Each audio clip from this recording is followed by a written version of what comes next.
We're now in the middle of a Sikha of the Rebbe talking about Parsha Shmini. This Sikha is found in Lakuti Sikhos Aleph, Parsha Shmini. It's on page 202 in my book. Yeah.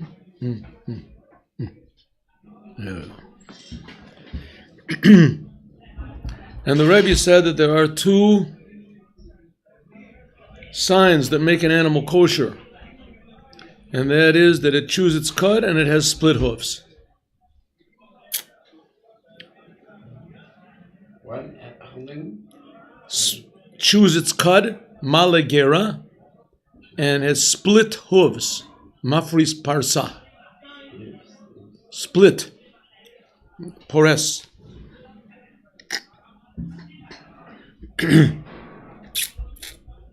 What has this got to do with us? Says the Rebbe, one thing we can understand is that what a person eats has a big effect on him. Or as they used to say, not to this degree, in the 60s, what you eat, you are. That's what they used to say, what you eat, you are. Okay, that's a bit of an exaggeration, but for sure, the food that you eat does have a big effect on you. Is that why you don't eat lions? That's why we don't eat not kosher food. We'll see. That's why the animals that we eat have to have split hooves and chew their cud, because that's very important. If a person wants to be a good person, that you have to have spiritually split hooves and chew your cud. That's why we eat those animals, because it has an effect on us. What does that mean? What does it mean, spiritually split hooves and spiritually chew your cud? Okay, first of all, we have to understand, what does it mean spiritually? Everybody knows that we are human beings, that we're not plants. Plants react. They just react automatically. If there's sun, they grow. No sun, they die. Rain. Animals are much more mobile, and a little bit they can solve problems. There's no water, they go to somewhere else. There's no food, they move around. They look for food. They can search. But human beings have what's called spiritual. Spiritual means that they can go according to certain values. They might share their water with somebody else. There's no food. They worry about the other person before they worry about themselves. This animals do not do. There are people, of course, that also are like animals, but people have free choice. They can choose either to be like animals, think only about themselves, or they can have higher values. They can think about higher values. The other way also, animals go with the herd. Rarely do you find a cow that says, this herd is doing some bad things, I'm breaking from the herd. Right? A contrary cow or a individualized sheep. Right? A different sheep. No such thing. Sometimes sheep stray off on their own. They just get confused. They forget where they are. But usually speaking, it's not because of any spiritual or, what do you want to call it? Intellectual reasons. So the intellect is connected with the spiritual. You can't grasp the spiritual with your eyes or your ears and your mouth. That's why animals are not spiritual, because they have eyes, ears, and mouth. They can't, but they only by intellect and by a soul. A person can see that I have a feeling this is wrong. I have a feeling this is right. Okay, says the Rebbe, and what you eat has an effect on your spiritual life, on your values that you have in your life and what you live for. If you live for yourself or if you live for, ultimately, the Creator. Now, what is the Creator? The Creator, you have to remember, the Creator is creating you. So He wants you to be you. He wants you to be yourself. And as long as you're being selfish, you can never really be yourself. you're always going to be limited to yourself. A true self has to go outside of himself. Or as the great Professor Viktor Frankl said, the door to meaning opens outward. Huh? Good saying. Daled. So if you eat food that has kosher, namely that it chews its cud, and split hooves, it'll give you these two qualities. What are these two qualities spiritually? We'll see. Be'atam la'mor, like it says. Right. Going along with what we said, the Shekol Inyan b'Torah, that everything we see in the Torah, Mahavi Hora, it is a teaching, Derech La'adam. It is a teaching, a showing of a way for a human being to live. Gam Pratza, also this detail, Ashot Simoni Behema, that the signs of an animal, Shamshin, they are the Pachod at least.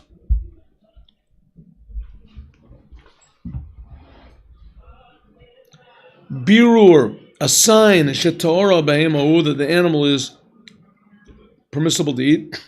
Hu Arad is the teaching key, Techonot Haliot Gara, that these conditions, the nature of chewing the cud, umafris parsa, and split hooves, ba'adam, and a person, mivoreret ubuchenet et hanagato shel tahorot hin. If a person chews his cud and has split hooves, that shows that the person is good. If not, it's the opposite. God forbid the opposite. What does this mean? We're going to see soon. Prat nosaf, an addition thing is ha'havchana v'birur b'yachas l'tahora himrak b'kesher l'behema. This is only regarding the animal part of man, a nefesh b'hami, the animal soul, your natural soul. Your animal soul is another way of saying me. But that's what I am. My essence is my animal soul. Once in a while you feel Hashem. Once in a while. But your main... Ha'havchana v'birur enu b'kesher le'inyani nefesh elokis. This does not relate to something which is unique in a Jew, which is called the godly soul. The godly soul always feels God. Torah or mitzvah, it always feels that doing Torah and the commandments is right. If they are done for the sake of God, or they are because of some other ulterior motive. Because even if a person is learning Torah and doing the commandments for a selfish reason, a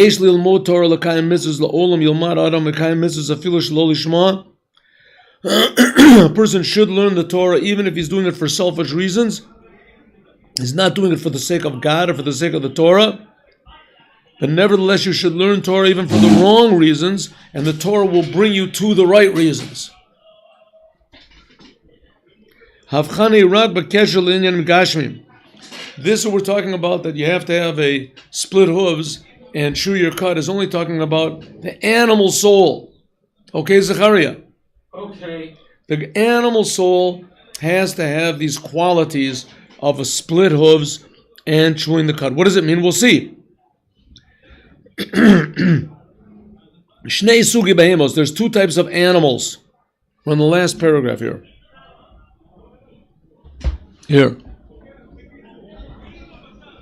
Shnei sugi behemos. There's two types of animals. Gam sugi behema tamea. Also the impure animals. Nemarim b'Torah, that are said in the Torah. U perush adavar. What does it mean? Both the pure and the impure animals are said in the Torah, even though the Torah does not enumerate all the impure animals. The Torah enumerates only the pure animals. They're much fewer. The animals that have split hooves and chew their cud are only cows and sheep and goats. Giraffes. And animals, that's called behemoths, and then there's animals which are called chaya. But giraffes chew. 1 minute. Chaya is domesticated, non-domesticated animals, chaya, a deer, antelope. There's a question about giraffe, question about buffalo. But all these, usually in Judaism, in addition to having the signs, you also have to have a tradition passed down from the previous generations that they used to eat this. But giraffes are kosher. I don't know if they are. Who told you they are? Someone told me. My Well, that- pops did. If A rabbi. that rabbi has ever seen anyone eat a giraffe, right? He did. And that person that saw him eat a giraffe, also saw someone eat a giraffe, then you're right. But I doubt very greatly. But my pops told me. I very greatly that he actually saw someone eat a giraffe. But it could be. If he did, then it's kosher. It has the signs of being I'm gonna kosher. ask him. Has to be kosher. I'm not interested in giraffe. They don't know where to shecht. No, that's the opposite. The giraffe would be one of the easiest animals in the world to shecht. Really? You gotta do it without causing All any you, pain in the all you horse. have to do is slaughter the animal properly. It's cut anywhere between the glottis, or the epiglottis, what it's called, and the lungs, But you have the to top do of the it- lungs. You have to. You need a You don't tree have to do it. that. No, what? You need a tree because they're very tall. You lay it down. You never shecht an animal when it's standing up. You have to lay the animal down all the time. But you have to do it in a way that doesn't cause any pain, like very quickly. Okay, there's laws about how to do shechita. If you want to learn, I can teach you. There's laws, but not now. These two types of animals, the animals that are pure and that are permissible to eat, and the animals that are not, are both mentioned in the Torah. What does it mean? Afilu b'hanagos shel al-pi Torah yitachen behema tameya. It could be that a person is acting according to the Torah, but nevertheless he is an impure animal. What does this mean? Upirish Adavar, it means like this. Kedibra Rambam, like the Rambam says, Shi'itachen naval b'reshut Torah. You can be a disgusting person according to the Torah. The Torah as a big place, you can be a Torah and mitzvahs Jew and be a truly disgusting person. You can eat things eat kosher cookies in the toilet. You can hate people because they're not exactly like you. You can find a place in the Torah to make this permissible. Find a place in the Torah to make it permissible. There used to be people called the Tzedukim. The Tzedukim did everything according to the Torah, but only the written Torah, not the oral Torah. The Christians, their whole entire religion is based on the Torah, but interpreting it the way they want to, and they all interpret it differently. So, and because of that, according to their interpretation, they killed hundreds and hundreds of thousands, if not millions, of Jews and people that they didn't like, and they had the Inquisitions, and it was all according to how they interpreted the Torah. So it's possible for a person to interpret the Torah, but here the Rebbe is right. Here the Rebbe is even saying more. It's possible for a person to interpret the Torah according to the way the Orthodox Jews interpret the Torah, and still be a disgusting person. You can find a way to be a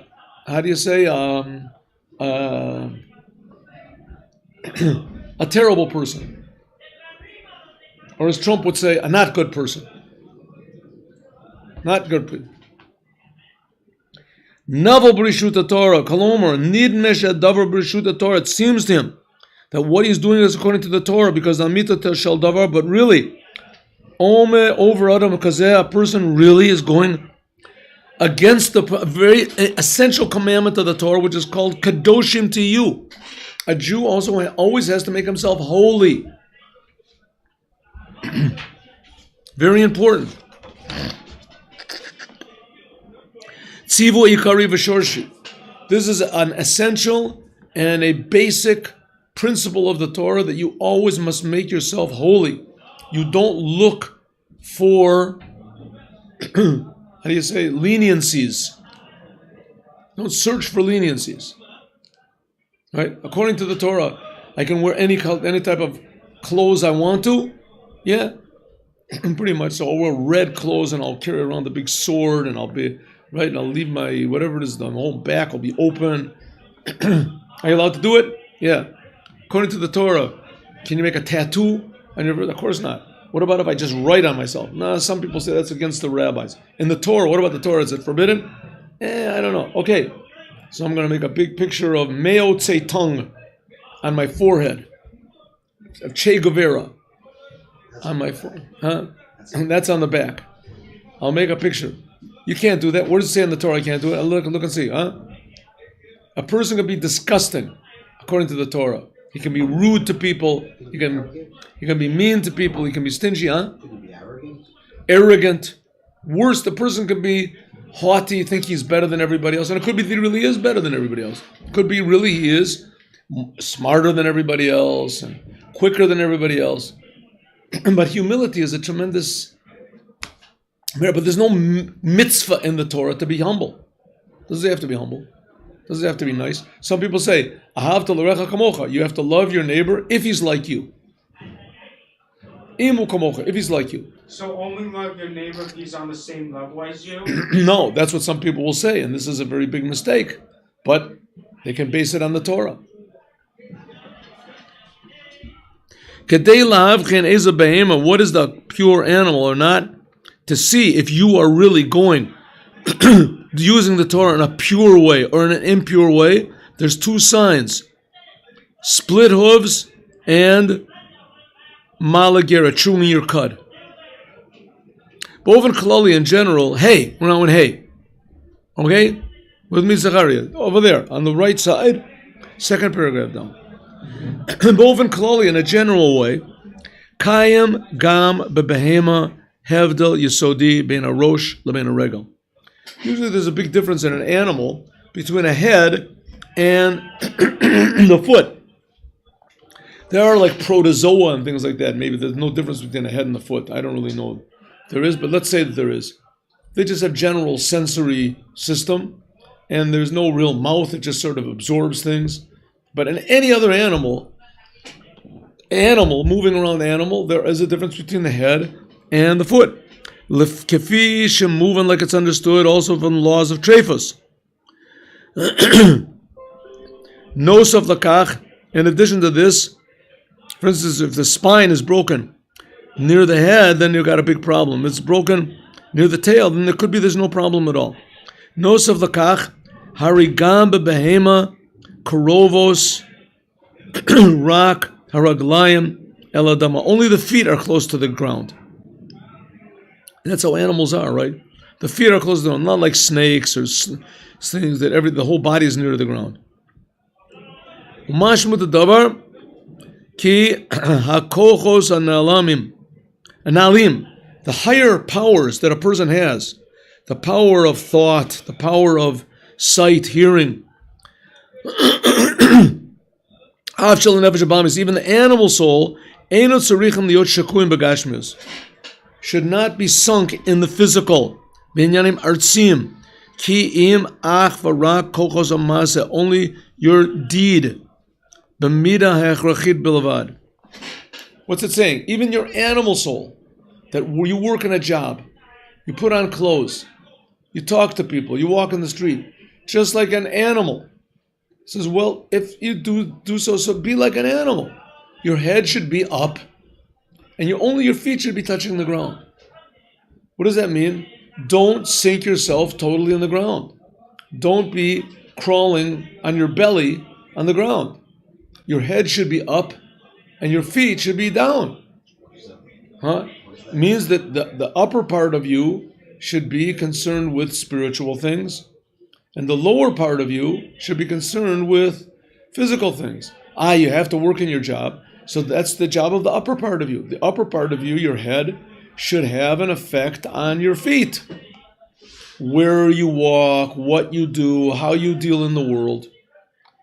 But the feet should not control the head. What does it mean the feet control the head? The feet means the part of you that's in the world. Making money, for instance.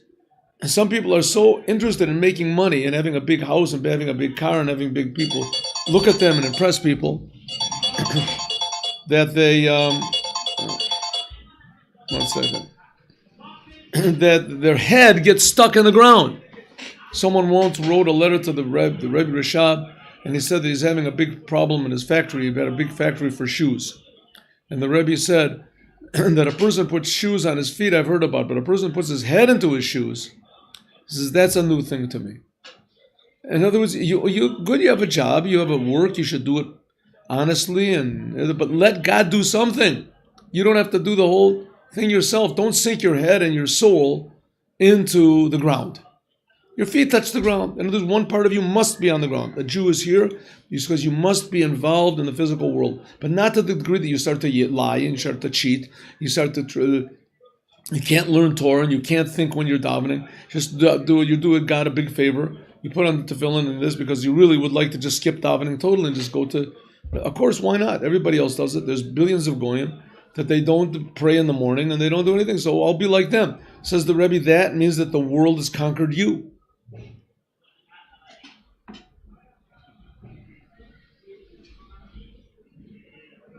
Oh, here, this is the story. This is the story about the shoes. Yeah. Mesupar is told the story. Rebbe Rashab, that the father, the previous Rebbe, Omar LaChasid, Ish Tzorach Bal Kishronos, Ish Tzorach Bal Kishronos, a person that was a important person and a person that had a lot of talents. Shehit Maser LeMischar Ben Ardalayim, that he worked in making boots. Said the Rebbe, Raglayim Tekuim Ba'ardalayim Kavariti. I've seen feet stuck into boots. Although Rosh, but putting a person's head into boots, I haven't seen. That's the story I just told you. Milavad Zod, in addition to this, Tzorech Lios, there has to be Beregel Atzmo, the foot itself. Okay, now you're dealing with the world, good, but there has to be in the foot itself, even the things that you do when you are working in the world. And there was not just leaving time for learning Torah and doing mitzvahs. In your foot itself, there has to be between your foot and the ground, parsa, a split. Hefsek bein a raglaim lebein artziot, a split between the ground, between you and the ground. What does it mean? Bram parsazu, it's true that when your foot is split, but moving shel machitza hefsek vehelem tzorech elios shasua, and we can understand that a hoof of an animal, which the hoof of an animal, in this case we're talking about dealing with the world. This, like we said, the world has to be not affecting your head, but your head does have to affect the world. That's why it has to be split. Even in this physical things, godliness has to shine. You should see godliness. Yes, the world should not have an effect on you. That's why you have hooves. That's why the hooves separate you from the ground. Separates the animal from the ground. But a kosher animal, namely a kosher animal soul, it's not enough that the world doesn't have an effect on me. I have to have an effect on the world, and that's why it's split. To let the upper part shine down into the world. Get it?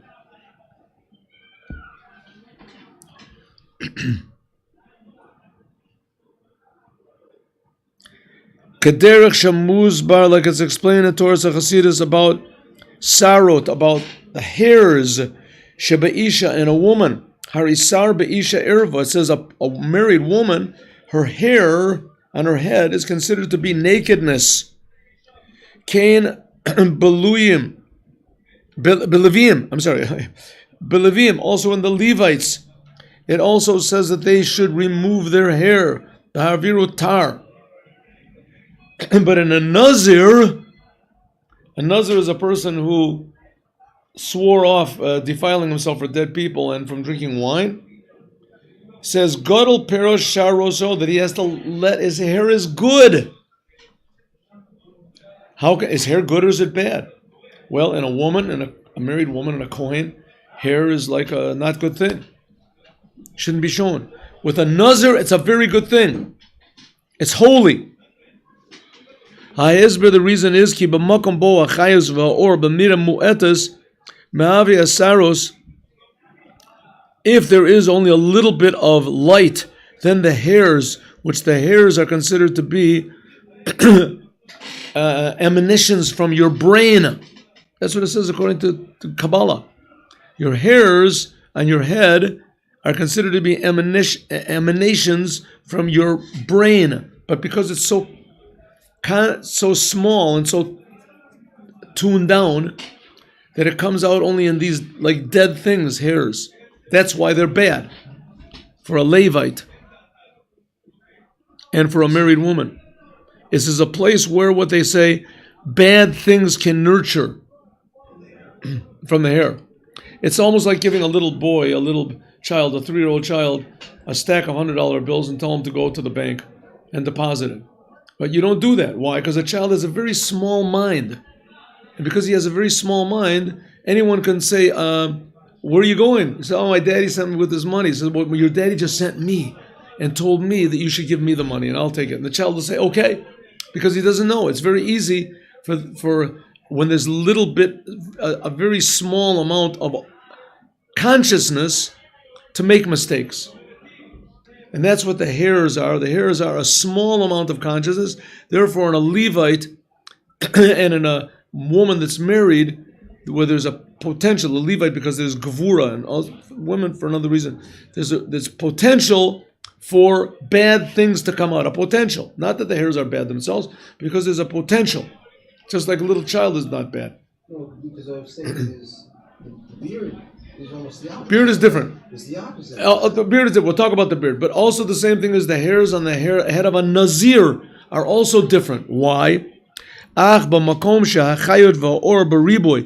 place where there is a lot of light and holiness, like in the Nazir, he took an oath, according to the Torah, that his hair was going to grow and that he would offer it up in the temple. Kodesh yeh gadol pera, kach gam be'inyan aparsa shel behema. Also the thing of the hoof of the animal. It has to be shasua. In other words, you can let godliness into it, into the hairs. It's possible to let godliness into the hairs. That's what the Nazir did. That's what the Nazir did. He put godliness into the hairs. A Jew is supposed to put godliness into the world. Therefore, the hooves have to be split in order to let godliness come in. Okay, the woman and the Levi, it's not a good thing. Not a good thing. The women and women come from the side of Gevura, and so do the Levis come from the side of Gevura. Doesn't make any difference. Hair is not supposed to be too long, though, because number one, it separates from tefillin. Number two, it's a sign of gaiva, long hair, vanity. A person wants to draw attention to himself. He wants to be different. The Cohen's included in the group of the Levi. And the Cohen, yeah, and to a certain degree, yes. Cohen are not supposed to. Cohen, yes. I mean, Kohanim are essential Levites. Yeah.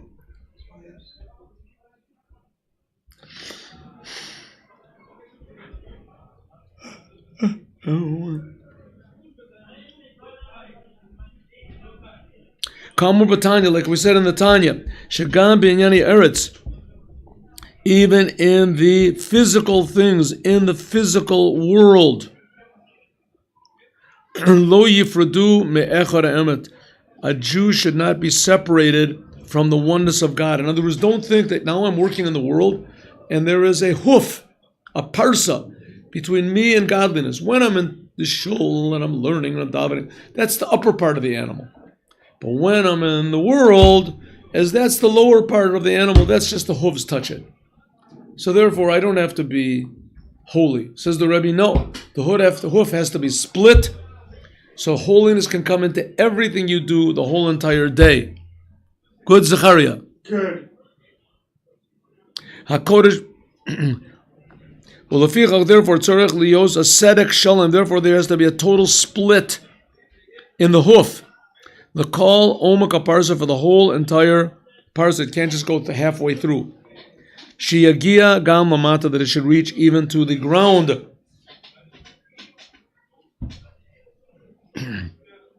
Rak az, only then, nasa abehema tahora, only then is the animal pure. It was the behema hagashmis vehechrachis laguf. The behema means what things you need for your body. This is a pure animal because it says, like in the Kehelis Yaakov is a Kabbalah book. Le Mechaber Sefer Molei Aroim, from the book that wrote, the person who wrote the book Molei Aroim. I think this is Rabbi Yaakov Koppel, I think. Ki behema are the first letters. Basar ayored min hashamayim. Behema are the first letters of meat that comes from heaven. Meat that comes from heaven. A cow comes from heaven. Yes, why? Movement she to ora ki ein davar tame yor min hashamayim. An animal, it is possible for you to make holy your animal soul. The way you eat, the way you sleep, the way you dress, what you think, where you do business, everything can be holy. That shows I'm making the split in the hoof. You're not just on the ground. There's an opening to heaven.